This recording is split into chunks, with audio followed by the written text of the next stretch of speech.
Hi hello ಎಲ್ಲರಿಗೂ welcome to Chaitra Kushu mini vlog. ಇದು Friday. ಇವತ್ತು ಮಧ್ಯಾಹ್ನ ಊಟಕ್ಕೆ ಕಡಲೆಕಾಳು ಮತ್ತು ಬಟಾಣಿನ ಹಾಕಿ ಸಾಂಬಾರನ್ನ ಮಾಡ್ಕೋತಾ ಇದ್ದೀನಿ. ತುಂಬ ಚೆನ್ನಾಗಿ ಕೂಡ ಇರುತ್ತೆ. ಹಾಗೆ ನಾನು ಸಹ ಮಾಡಿ ತುಂಬ ದಿನ ಆಗಿತ್ತು, ಹಾಗಾಗಿ ಇವತ್ತು ಸಾಂಬಾರನ್ನ ಮಾಡ್ಕೋತಾ ಇದ್ದೀನಿ. ಹಾಗೆ ಸಾಂಬಾರೆಲ್ಲ ಮಾಡಿಟ್ಟು ಮಾನುನ ಸ್ಕೂಲಿಂದ ಕರ್ಕೊಬರೋಣ ಅಂತ ಹೋದೆ. ತುಂಬ ದಿನದಿಂದ ಮಾನು ಸಹ ಜಾಮೂನ್ ಬೇಕಂತ ಕೇಳ್ತಾ ಇದ್ಲು. ಹಾಗೆ ಸ್ಕೂಲಿಂದ ಬರ್ತಾ ಜಾಮೂನ್ ಪಾಕೆಟು ಮತ್ತು ಅವಳಿಗೊಂದು ಸ್ವಲ್ಪ ಬಿಸ್ಕೆಟ್ ಎಲ್ಲ ತೊಗೊಂಡು ಮನೆಗೆ ಬರ್ತಾ ಇದ್ದಂಗೆ ಜಾಮೂನ್ ಮಾಡು ಮಮ್ಮಿ ಅಂತ ಸ್ಟಾರ್ಟ್ ಮಾಡ್ಕೊಂಡ್ಲು. ಹಾಗಾಗಿ ಜಾಮೂನ್ಗೆಲ್ಲ ರೆಡಿ ಮಾಡ್ಕೋತಾ ಇದ್ದೀನಿ. ಹಾಗೆ ಮಾನುಗೇನಾದರೂ ಇಷ್ಟ ಆಗೋದನ್ನ ಮಾಡ್ತಾಯಿದ್ರೆ ಅವಳು ಅಡುಗೆ ಮನೆ ಬಿಟ್ಟಂತೂ ಹೋಗೋಲ್ಲ. ಅದರಲ್ಲೂ ಅವಳಿಗೆ ಸ್ವೀಟ್ಸ್ ಅಂದರೆ ತುಂಬ ಇಷ್ಟ.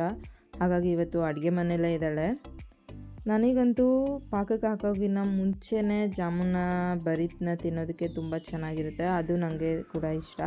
ನಿಮಗೂ ಕೂಡ ಆ ರೀತಿ ತಿನ್ನೋದು ಇಷ್ಟ ಆದರೆ ಕಮೆಂಟ್ ಮಾಡಿ. ಇವತ್ತಿನ ವಿಡಿಯೋ